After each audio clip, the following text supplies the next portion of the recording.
조정민 씨가 쓴 시 가운데 그를 찾는 사람들 중에 내려놓음의 끝에는 행복이 있다. 이런 시를 잠깐 소개하겠습니다. 내가 행복할 때보다 내가 사랑하는 사람이 행복할 때 더욱 행복합니다. 포기는 할 수 없다고 멈추는 것이고, 내려놓음은 할 수 있지만 비우는 마음으로 하지 않기로 결단하고 멈추는 것입니다. 포기는 아쉬운 결정이고, 내려놓음은 깊은 성찰인 것입니다. 옳은 일을 할 때 느끼는 기쁨과 바른 길을 갈 때 느끼는 평안, 바로 그 기쁨과 평안이 우리 인생의 가장 큰 보상입니다. 그 기쁨과 평안 속으로 걸어가면 인생의 모든 순간은 영원한 시간입니다. 마지막은 마지막에 결정하는 것이 아니라 바로 지금이 결정하는 것입니다. 인생의 아름다운 마무리는 지금을 마지막처럼 사는 것입니다. 굉장히 의미 있는 글이죠. 내가 행복할 때보다 내가 사랑하는 사람이 행복할 때 더욱 행복하다. 맞는 표현이죠. 포기는 멈추는 것이지만 내려놓음은 할 수 있음에도 마음을 비우고 결단하는 것이다. 우리가 신앙생활을 하는 것은 포기라고 생각하세요? 내려놓음이라고 생각하세요? 내려놓음이죠. 우리가 세상적으로 살아갈 수 있어요. 그러나 내려놓는 거예요. 그리고 신앙생활 하는 거예요. 우리가 주일에 놀러 갈 수 있어요. 그런데 내려놓고 예배를 드리죠. 내려놓음이라는 것은 그런 의미가 있습니다. 이 로마서 4장은 아브라함의 믿음에 대한 이야기를 해요. 이제 아브라함의 믿음은 어떤 믿음이냐? 사실 아브라함은 내려놓음을 실천한 사람이라고 할 수 있죠. 그가 갈대아 우르를 떠나서 하란에 왔고, 하나님께서 너는 가나안으로 가라 하심에, 아무도 모르는 땅이잖아요. 가나안이. 그럼에도 불구하고 가지 않아도 됨에도 불구하고 순종해서 이제 가나안에 왔고, 거기서 의의 조상으로 인정을 받았습니다. 아브라함이 어떻게 의롭다고 인정을 받았느냐? 바울 사도는 그 이야기를 4장 전체를 통해서 이야기하고 있어요. 아브라함이 왜 중요하냐? 우리가 믿음을 이야기할 때 아브라함이 굉장히 중요하죠. 왜 중요해요? 믿음의 조상이기 때문에. 유대인의 조상이 아니고 믿음의 조상이에요. 그러니까 유대인도 아브라함의 신앙을 본받아서 하나님께 선민으로 선택을 받았고, 유대인이 아닌 우리들도 아브라함의 신앙을 본받아서 성도가 됐습니다.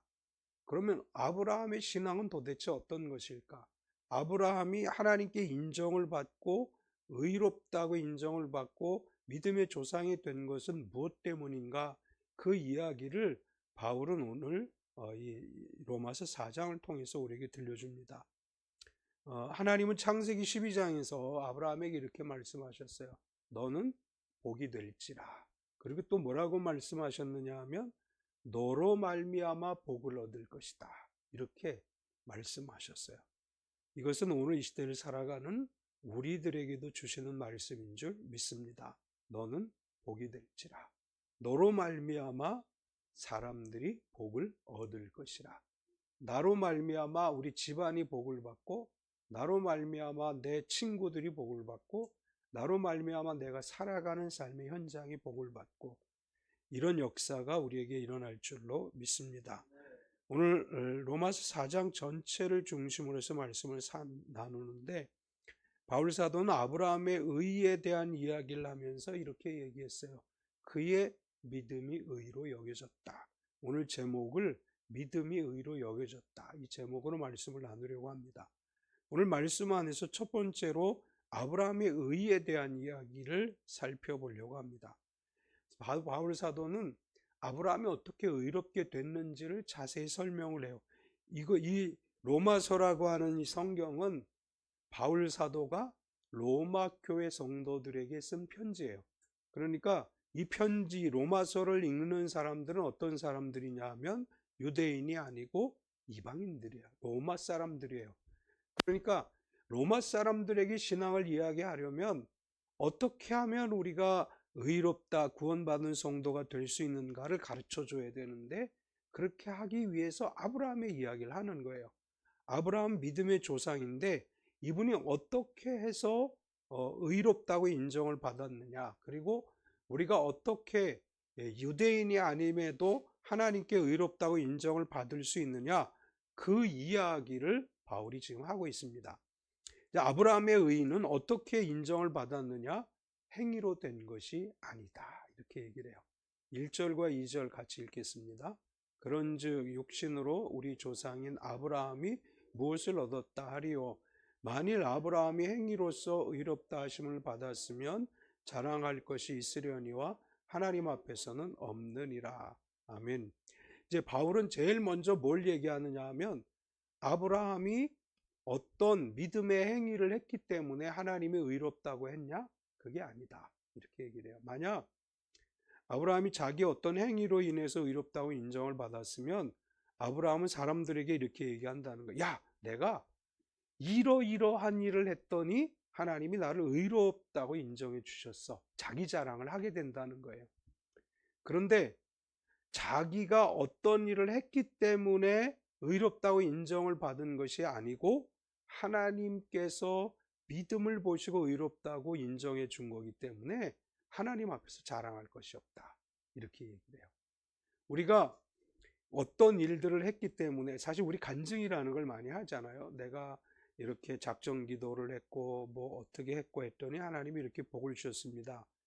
사실 아브라함이 만약에 그런 어떤 뭐 아들 이삭을 드리니까 하나님이 그래 너는 의롭다 이렇게 인정을 했다면 아브라함은 이렇게 얘기할 거야.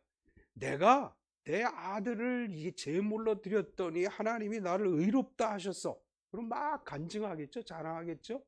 바울은 아니다, 바울이 그렇게 했기 때문에 의롭다고 인정한 것이 아니다, 이렇게 이야기를 해요. 그러면서 4절에 뭐라고 얘기하느냐 하면, 일하는 자에게는 그 삭시 은혜로 여겨지지 아니하고 보수로 여겨지거니와. 여러분 직장에 가서 일을 하고 월급 받을 때에 그 사장님에게 감사합니다 이렇게 인사하나요?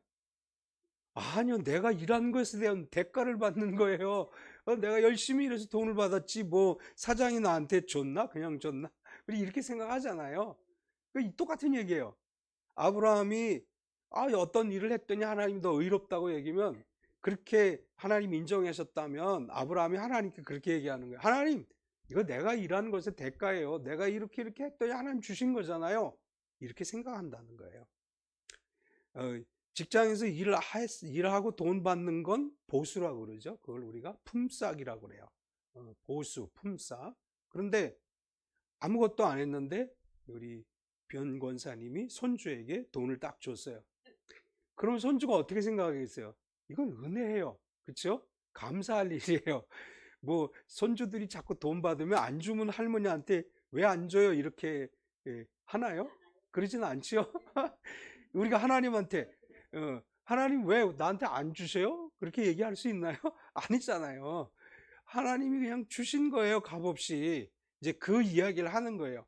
우리가 뭘 했기 때문에 의롭다고 인정한 것이 아니다. 아브라함이 뭘 했기 때문에 하나님이 그를 의롭다고 인정한 것이 아니고 하나님의 사랑으로 우리를 구원하신 것이다. 하나님의 사랑으로, 하나님의 은혜로 우리가 의롭다고 인정을 받은 것이다. 또 하나님을 믿음의 의로 여겨졌다. 3절을 보면 같이 읽겠습니다. 성경이 무엇을 말하느냐? 아브라함이 하나님을 믿음에 그것이 그에게 의로 여겨진 바 되었느니라. 아멘. 행위로 의롭다고 인정을 받은 게 아니고 믿음에 하나님이 그를 의로 여겨주신 것이다. 우리 이 표현을 잘 이해하셔야 돼요. 하나님이 의롭다고 여겨주신 거예요. 우리가 의로운 게 아니에요. 우리 다 죄가 있어요. 아무리 내가 죄를 안 짓고 살려고 해도 인간이기 때문에 내 안에 죄성인들이 있어요. 그럼 이 죄성들을 하나님이 이것을 다 의로 여겨주신다는 거예요. 5절을 보면 같이 읽겠습니다. 이를 아니할지라도 경건하지 아니한 자를 의롭다 하시는 이를 믿는 자에게는 그의 믿음을 의로 여기시나니. 일을 아니할지라도, 그러니까 내가 뭘 하지 않아도 중요한 건 믿음이다라는 걸 얘기해요. 그러니까 믿으면 하나님이 나를 의로 여겨주시는 거예요. 내가 뭔가를 했다라고 생각하고 하나님 이건 나에 대한 대가예요 이렇게 우리가 말하지 않아도 말하는 것이 아니고 내가 아무것도 하지 않았음에도 불구하고 믿을 때 하나님이 나를 의롭다고 인정해 주시는 것입니다. 바울은 계속해서 의롭다고 여김을 받는 자의 복에 관해서 이야기를 해요. 6절을 같이 읽겠습니다. 이런 것이 없이 하나님께 의로 여기심을 받는 사람의 복에 대하여 다윗이 말한 바, 이제 내가 열심히 일하지 않았는데 나를 의롭다고 인정해 주셨어요. 이런 사람들이 받는 복이 뭐냐? 이것은 이제 다윗이 이야기했다. 이 시편의 말씀을 인용한 것인데 두 가지를 이야기해요. 하나님께 믿음으로 의롭다 여김을 받은 사람들이 받는 복이 뭐냐? 첫 번째로는 불법이 사함을 받고 죄가 가려짐을 받았다. 7절 같이 읽겠습니다. 불법이 사함을 받고 죄가 가리워짐을 받는 사람들은 복이 있고, 이제 의롭다는 게 뭐냐 하면 내가 죄가 있어요. 내가 하나님 앞에 하나님이 하지 말라고 하는 일을 나도 모르게 저지를 때가 있어요. 그러면 하나님께서 이 불법에 대해서 용서를 해 주시는 거예요. 우리 것을 우리 나라에서 이야기할 때는 사면이라고 얘기하죠. 사면이라고 얘기를 해요. 죄를 지었어요. 그런데 대통령이 광복절에 당신을 사면합니다. 그럼 그 죄가 이제 죄라는 것이 지워지는 거예요. 그래서 하나님께서는 우리가 죄가 있음에도 불구하고 죄를 사해 주셨어요. 사면해 주셨어요. 그리고 죄를 가리워 주셨어요. 그러니까 이 죄가 아주 없어지는 게, 사실 우리가 예전에 어떤 분이 그런 예를 들었어요. 죄라고 하는 것은 뭐냐? 벽에다 못을 박는 것과 같다. 그래서 이제 자기 아들이 잘못할 때 벽에다 못을 하나씩 딱딱 박았대요. 그리고 아이가 이제 좀 있다가 아버지, 아빠 내가 잘못했어요. 용서해 주세요. 그럼 못을 하나씩 뺐대요. 그러면 못을 박은 것은 없지만 뭐가 남아요? 못자국이 남아있죠. 우리가 하나님 앞에 죄를 짓고 회개를 해도 그 흔적은 남아있는 거예요. 그런데 여기 뭐라고 얘기했어요? 가리워줬어요. 이렇게 이 벽에 이제 못자국이 딱 있는데 하나님이 그걸 페인트로 싹 가려주시는 거, 다 덮어요. 그래서 없는 것으로 만들어 주신다는 거예요. 그러니까 얼마나 큰 은혜예요, 이게. 우리가 연약하기 때문에 유혹에 넘어가기도 하고, 때로는 선한 거짓말이라는 포장을 해서 거짓말을 하기도 하고, 이런 일들을 하지만 우리가 하나님을 믿고 회개할 때 싹 가리워 주세요. 여기 페인트 칠을 싹 하면 지저분한 거 다 없어지듯이 하나님이 이렇게 우리의 죄를 가려주신다. 이렇게 말씀을 하셔요. 두 번째는 주께서 죄를 인정하지 않는다. 8절 같이 읽겠습니다. 주께서 그 죄를 인정하지 아니하실 사람은 복이 있도다 함과 같으니라. 아멘. 7절과 8절의 내용은 같은 것 같지만 조금 차이가 있죠. 이제 어떤 사람이 죄를 지어서 이제 경찰에게 잡혔어요. 그리고 검찰을 거쳐서 재판을 받게 돼요. 판사가 검사가 막 얘기해요. 이 사람은 이러이러한 죄를 졌습니다 라고 얘기하는데 판사가 아니야, 그 죄 아니야 라고 판결을 해버리면 죄가 아니잖아요. 여기 이제 그런 의미로 얘기하신 거예요. 우리가 죄를 지었어요. 그런데 하나님이 우리가 예수님을 믿고 회개하고 신실한 믿음으로 살려고 했어요. 근데 하나님 뭐라고 말씀하시냐? 이거 죄가 아니다. 내가 다 가려줬어. 이제 이건 지금부터 죄가 아니야. 그렇다고 똑같은 죄를 지으라는 얘기는 아니에요. 내가 지은 죄에 대해서 가리워 주시고 이제 이건 죄가 아니다. 이렇게 하나님이 판정해 주신다는 거예요. 두 번째, 아브라함의 의의 의미는 뭐냐? 그럼 의가 의롭게 됐다고 하는 것의 의미가 뭐냐? 이것에 대한 영적 의미를 바울은 이야기해요. 이게 굉장히 중요합니다. 왜 중요하냐 하면 이방인들인 로마 사람들, 헬라인들, 이런 사람들이 신앙을 가지려면 이게 우리가 예수님을 믿으면 구원받는다고 하는 확실한 논리적 전개가 필요한 거예요. 그래서 바울은 아브라함의 의의 의미가 뭔지에 관해서 이야기를 해요. 아브라함의 의는 어떤 의미가 있느냐? 무할례시에 의롭다고 여김을 받았습니다. 10절에서 12절 같이 읽겠습니다. 그런즉 그것이 어떻게 여겨졌느냐? 할례시냐 무할례시냐? 할례시가 아니요 무할례시니라. 그가 할례의 표를 받은 것은 무할례시의 믿음으로 된 의를 인친 것이니 이는 무할례자로서 믿는 모든 자의 조상이 되어 그들도 의로 여기심을 얻게 하려 하심이라. 또한 할례자의 조상이 되었나니 곧 할례 받을 자에게뿐 아니라 우리 조상 아브라함이 무할례 시에 가졌던 믿음의 자취를 따르는 자들에게도 그러하니라. 아멘. 유대인들은 난지 8일 만에 할례를 베풀어요. 그러니까 유대인들은 전통적으로 할례 받은 사람이 돼요. 그런데 아브라함은 어땠느냐? 아브라함은 하나님을 만나고 나서 할례를 받았어요. 하나님을 믿기 이전에 할례를 받은 게 아니고 하나님을 믿고 나서 할례를 받았어요. 그러니까 바울은 이렇게 얘기해요. 아브라함이 의롭다고 인정받은 것은 할례를 받기 이전이 아니냐. 그러면 할례 받은 사람만 구원을 받고 할례 받은 사람만 의롭다고 인정을 받는다고 생각하는 유대인의 생각이 잘못된 것이다. 이렇게 얘기하는 거예요. 아브라함이 만약에 하나님을 만나기 이전에 그 부모로부터 난지 8일 만에 할례를 받았고 하나님을 만나서 의롭다고 인정을 받았으면 이 할례 시에 의롭다고 인정을 받은 거지만 할례를 받기 이전에 의롭다고 인정을 받은 거기 때문에 할례와 의롭게 되는 것은 관계가 없다. 이렇게 얘기하는 거예요. 우리는 무할례자들이에요. 그러니까 유대인들은 할례자예요. 유대인이 아닌 모든 사람들은 무할례자들이에요.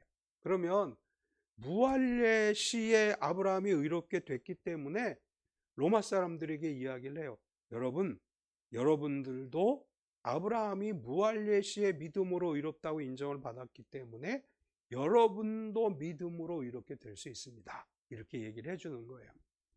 그 다음에 아브라함은 모든 믿는 자의 조상이 되었습니다. 11절과 12절을 다시 보면 같이 읽겠습니다. 그가 할례의 표를 받은 것은 무할례 시에 믿음으로 된 의를 인친 것이니 이는 무할례자로서 믿는 모든 자의 조상이 되어 그들도 의로 여기심을 얻게 하려 하심이라. 또한 할례자의 조상이 되었나니 곧 할례 받을 자에게뿐 아니라 우리 조상 아브라함이 무할례 시에 가졌던 믿음의 자취를 따르는 자들에게도 그러하니라. 아멘. 굉장히 중요한 이야기를 했죠. 아브라함이 할례를 받고 나서 아브라함의 후손들로 태어나는 사람들을 이스라엘이라고 그러죠.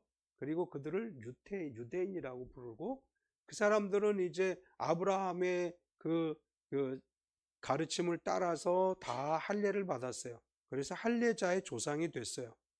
그런데 아브라함은 할례자의 조상만이 아니라 무할례 시에 믿음으로 의롭다고 인정을 받았기 때문에 모든 믿는 사람들의 조상이 됐다. 바울이 논리적으로 설명을 하는 거예요. 우리가 아브라함의 후손입니까? 아니잖아요. 그런데 어떻게 아브라함의 후손이 될 수 있었어요? 믿음으로 된 거예요. 믿음의 조상인 아브라함이 무할례 시에 믿음으로 이렇게 된 것을 따라서 우리도 할례를 받지 않았지만 믿음으로 의롭다고 인정을 받게 된 것이다. 그리고 유대인들은 원래 그 유대인의 조상이 아브라함이기 때문에 그들도 아브라함의 후손이다. 바울은 이렇게 논리적으로 설명을 합니다. 저와 여러분 아브라함의 후손입니다. 아브라함은 우리의 믿음의 조상입니다. 그리고 이제 바울은 또 상속자가 되었다라고 얘기를 해요. 13절과 14절을 보면 같이 읽겠습니다. 아브라함이나 그의 후손에게 세상의 상속자가 되리라고 하신 언약은 율법으로 말미암은 것이 아니요 오직 믿음의 의로 말미암은 것이니라. 만일 율법에 속한 자들이 상속자이면 믿음은 헛것이 되고 약속은 파기되었느니라. 아멘.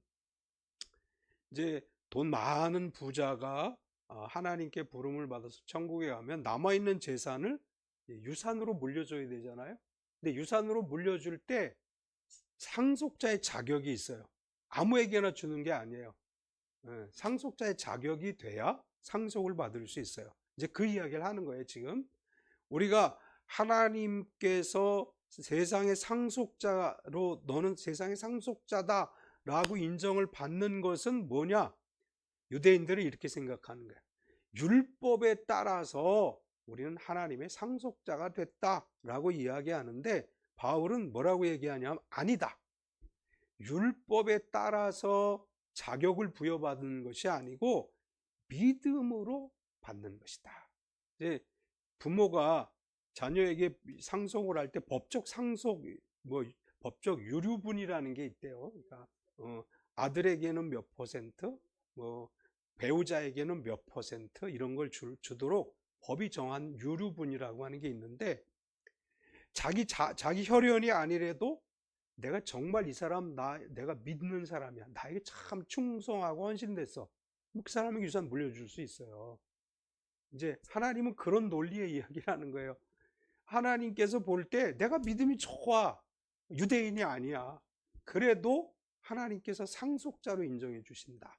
그러니까 율법에 의한 상속자가 아니고 믿음에 의한 상속자가 되는 것이다. 하나님과 나와 믿음의 관계를 잘 유지하면 하나님께서 상속자로 인정해 주시는 것이다. 16절과 17절도 우리 같이 읽겠습니다. 그러므로 상속자가 되는 그것이 은혜에 속하기 위하여 믿음으로 되나니 이는 그 약속을 그 모든 후손에게 굳게 하려 하심이라. 율법에 속한 자에게뿐 아니라 아브라함의 믿음에 속한 자에게도 그리하니 아브라함은 우리 모든 사람의 조상이라. 기록된 바 내가 너를 많은 민족의 조상으로 세웠다 하신 것 같으니 그가 믿은 바 하나님은 죽은 자를 살리시며 없는 것을 있는 것으로 부르시는 이시니라. 아멘. 율법과 할례가 없이도 아브라함의 믿음을 본받는 사람은 누구나 다 상속자요 하나님 나라를 유업으로 물려받을 자입니다. 세 번째는 아브라함의 믿음은 그럼 어떤 거냐? 도대체 아브라함이 어떤 믿음을 가졌기에 하나님이 그를 의롭다고 인정하셨느냐? 바울은 세 가지를 여기서 이야기를 해요. 첫 번째는 바랄 수 없는 중에 바라는 믿음이었다. 이렇게 얘기를 해요. 18절에서 19절까지 읽습니다. 아브라함이 바랄 수 없는 중에 바라고 믿었으니 이는 내 후손이 이같으리라 하신 말씀대로 많은 민족의 조상이 되게 하려 하심이라. 그가 100세나 되어 자기 몸이 죽은 것 같고 사라의 태가 죽은 것 같음을 알고도 믿음이 약하여지지 아니하고. 바울은 아브라함의 믿음을 제일 첫 번째 뭐라고 얘기하느냐 하면 바랄 수 없는 중에 바라는 믿음을 가졌다. 이제 우리 잘 알잖아요. 아브라함이 99세까지 그의 아내 사라가 아기를 낳지 못했어요. 사라는 몇 세? 89세. 이제 사라가 90세가 돼가고 아브라함이 100세가 돼가는데 이때까지 하나님이 이 부부에게 아들을 안 주셨어요. 하나님은 처음에 가나안으로 아브라함을 부르실 때 약속하셨어요. 내 몸에서 태어나는 너의 후손이 내 믿음을 이어가 너의 후손이 되라 이렇게 말씀하셨는데 사라가 아기를 못 낳는 거예요. 이제 가나안 땅에 들어갈 때 사라의 나이가 65세였어요. 아브라함이 75세였고 그런데 아기를 못 낳는 거예요.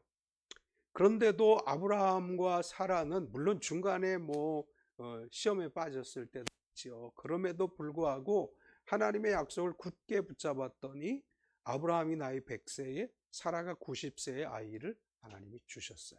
이게 바로 뭐예요? 바랄 수 없는 중에 바라는 믿음. 사실 89세에 하나님이 이제 내년 이맘때에 내 아내 사라가 아이를 낳을 것이다 라고 얘기할 때 사라는 아기를 낳을 수 없는 몸이에요. 이미 다 아기를 낳을 수 없는 생리도 끊어졌고 아기를 생산할 수 있는 능력도 없고 이제 그런 상황임에도 불구하고 바랄 수 없는 중에 바라는 믿음을 가졌을 때 하나님께서 그들 부부에게 아들을 주셨습니다. 우리가 이 믿음을 가져야 돼요. 우리가 생각할 때 세상적으로 보면 불가능한 일이 너무 많아요. 그런데도 불구하고 하나님이 주실 것을 믿고 하나님을 의지하는 이 믿음이 아브라함의 믿음이야. 저와 여러분에게 이 아브라함의 믿음, 바랄 수 없는 중에 바라는 믿음이 있기를 축원합니다. 하나님이 하시면 하실 수 있어요. 믿는 자에게 능히 하지 못할 일이 없느니라. 두 번째 아브라함의 믿음은 뭐냐 하면 믿음이 없어 하나님의 약속을 의심하지 않았습니다. 20절 같이 읽습니다. 믿음이 없어 하나님의 약속을 의심하지 않고 믿음으로 견고해져서 하나님께 영광을 돌리며. 아멘. 아브라함이 믿음이 없어서 하나님의 약속을 의심하지 않았다는 얘기는 아브라함의 일대기를 그대로 얘기하는 거죠. 하나님이 내가 본토 친척 아버지의 집을 떠나 내가 내게 가라고 하는 곳으로 가라. 그리하면 너는 복이 될 것이다. 너로 말미암아 모든 민족이 복을 얻을 것이다 라고 말씀할 때 그는 다 버리고 가나안으로 왔어요. 하나님께서 이 가나안 땅에 아무것도 없는 아브라함, 거기 뭐 아는 사람도 없고 자기 재산도 없고 그런데도 불구하고 아브라함이 가라고 할 때 왔어요. 그리고 한 번도 그거에 대해서 의심하지 않았어요.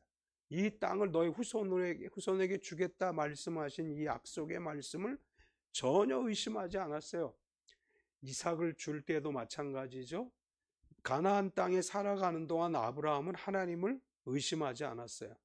믿음이 없으면 나타나는 현상이 뭐예요? 의심이라고 하는 거예요. 내 마음에 의심이 생긴 건 믿음이 없는 거예요. 우리가 믿음이 있으면 의심하지 않아요. 근데 아브라함에게는 이 믿음이 있었다는 거예요. 하나님의 약속을 의심하지 않았다. 하나님의 약속을 믿는 저와 여러분 되시기를 축원합니다.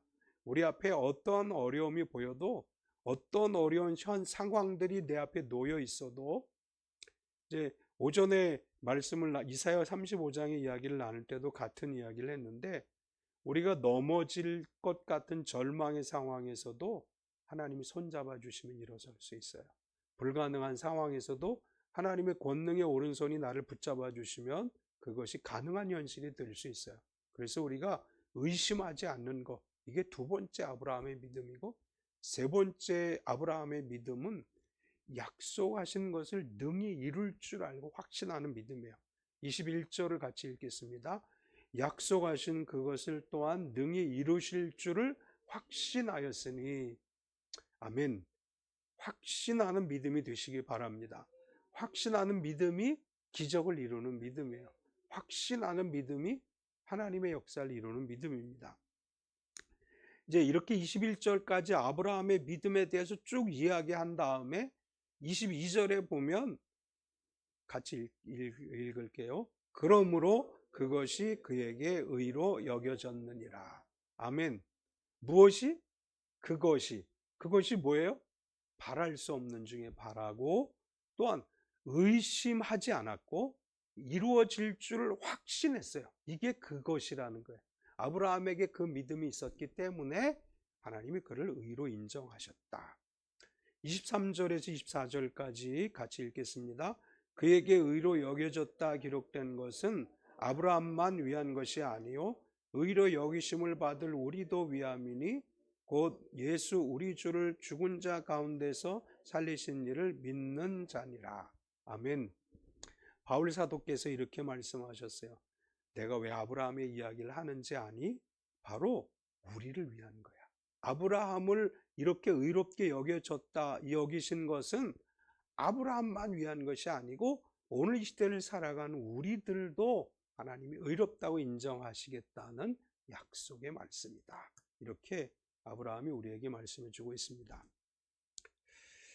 바랄 수 없는 중에 바라는 믿음으로 살아갑시다. 믿음이 없어 의심하지 맙시다. 약속하신 것을 능히 이루실 줄 확신하는 믿음을 가지고 살아가는 저와 여러분 되시기를 축원합니다. 주님, 아브라함의 믿음이 우리 믿음이 되게 하여 주시옵소서. 우리가 생각할 때 정말 안 될 것 같은 상황이 너무 많습니다. 도대체 저게 어떻게 될 수 있어? 라고 의심이 들 때도 있습니다. 그럼에도 불구하고 아브라함은 바랄 수 없는 중에 바라고 믿을 수 없는 중에도 의심하지 않았고 확신을 가지고 살았기에 하나님이 그를 믿음의 조상으로 삼아주셨고 그에게 축복하셨습니다. 우리에게 이 세 가지 믿음이 우리의 삶 가운데 임하게 하여 주시옵소서. 예수님의 이름으로 기도드리옵나이다.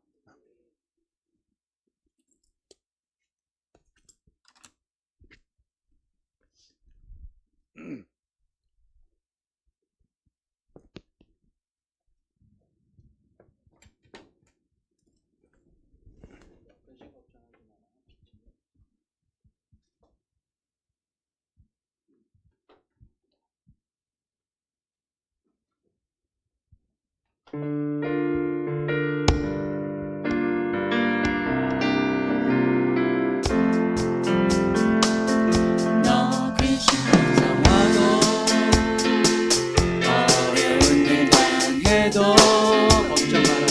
걱정 말아라 주 너를 지키리 위험한 일 당해도 슬픈 일이 와도 걱정 말아라 주님께서 너를 지키리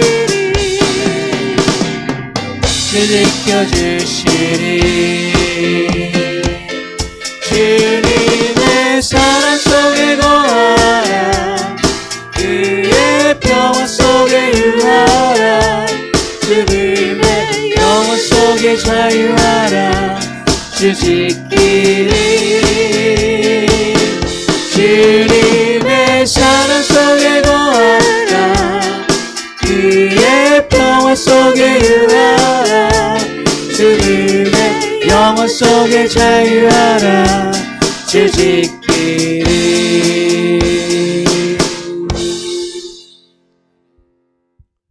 지금은 우리 주 예수 그리스도의 은혜와 독생자 예수님을 우리에게 보내주신 하나님 아버지의 지극하신 사랑하심과 성령님의 내주 충만하시며 교통하신 은혜가 거룩하고 복된 날 주님 앞에 나와 예배하고 말씀으로 내받고 세상을 향해 나아가는 우리 모든 성도들 머리 위에 영원토록 함께 하시옵기를 간절히 축원하옵나이다. 아멘.